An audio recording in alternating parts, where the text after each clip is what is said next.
मित्रांनो, आज 6 डिसेंबर तारीख आहे आणि या तारखेचं महत्त्व मी तुम्हाला सांगणारच आहे. पण त्याच्या अगोदर या स्क्रीनवरचा एक फोटो पाहून घ्या. पाहिला तर या फोटोमध्ये दोन व्यक्ती आहेत. एक आहेत राष्ट्रपिता महात्मा गांधीजी आणि दुसरे आहेत विश्वरत्न घटनेचे निर्माता डॉक्टर बाबासाहेब आंबेडकर. आता याच्यामध्ये महात्मा गांधी भारतामध्ये आले 1915मध्ये. गोपाळकृष्ण गोखले यांनी त्यांना बोलवलं, सांगितलं पूर्ण भारताचं तुम्ही भ्रमण करा. आणि भ्रमण केल्यानंतर महात्मा गांधींना असं समजलं की या देशामध्ये गरिबी आहे, भूक आहे, लोकांना कपडे घालायला नाही आहेत. आणि त्यांनी सांगितलं की मी इथून पुढं मी धोतरच घालणार. आणि आयुष्यभर त्यांनी धोतरच घातलं. तर त्यांना विन्स्टन चर्चिल असं हाफ नेकेड फकीर म्हणून हिनवायचे, अर्धनग्न फकीर म्हणायचे. दुसऱ्या बाजूला तुम्ही जो दुसरा फोटो पाहिला ना, तो आहे डॉक्टर बाबासाहेब आंबेडकर यांचा. दोघं पण बॅरिस्टर बरं का.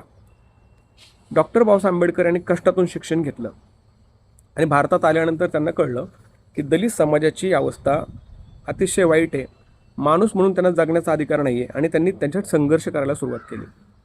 मग त्या संघर्षामध्ये त्यांनी विविध संघटना स्थापन केल्या, विविध वृत्तपत्र सुरू केली. त्याचबरोबर महाडमधील 14 तळ्याचा सत्याग्रह असेल, ज्या तळ्यावर जनावरं पाणी पिऊन जायची, त्या ठिकाणी दलित बांधवांना पाणी प्यायला परवानगी नव्हती. मनुस्मृतीसारख्या भेद निर्माण करणाऱ्या ग्रंथाचं दहन त्यांनी केलं. आणि काळाराम मंदिर हे नाशिकमधलं, याचा सत्याग्रह चालू केला मंदिर प्रवेशासाठी 1930मध्ये. अनेक वर्ष सत्याग्रह करून सुद्धा 1935मध्ये त्यांनी निर्णय घेतला की हिंदू धर्मामध्ये मला राहायचंच नाही. आणि 1935मध्ये त्यांनी एवढ्या ठिकाणी प्रतिज्ञा केली, हिंदू म्हणून जन्माला आलो असेल पण हिंदू म्हणून मी मरणार नाही.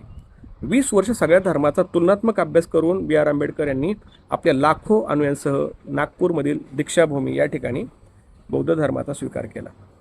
आणि त्याच्यानंतर 2 महिन्यांनी त्यांचं 6 डिसेंबरला 1956 रोजी निधन झालं.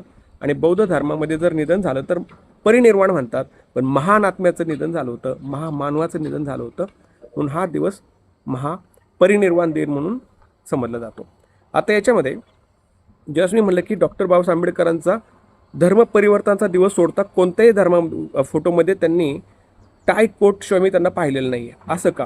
शिक्षणामुळे माणूस मोठा होतो, जातीमुळे कोणी मोठा होत नाही, कर्मामुळे माणूस मोठा होतो. अतिशय प्रतिभावान, अतिशय अभ्यासू, स्वतःच्या हिमतीवर ते मोठे झाले होते. आणि त्यांना समाज बांधवांना एक संदेश द्यायचा होता की जर तुम्ही शिकलाच तर अशा प्रकारे तुम्ही सुद्धा राहू शकता, तुमचं स्टँडर्ड ऑफ लिव्हिंग उंच होऊ शकतं. आपण म्हणतात ना की आपल्या कृतीमधून त्यांनी तो संदेश दिला. मग आपण सगळ्यांनी तो संदेश घेतला पाहिजे आणि आपण शिकलं पाहिजे आणि त्यांच्यासारखं वागलं पाहिजे, त्यांच्यासारखं नीटनेटकं राहिलं पाहिजे. आज त्या महामानवास मी आदरांजली अर्पण करतो. धन्यवाद.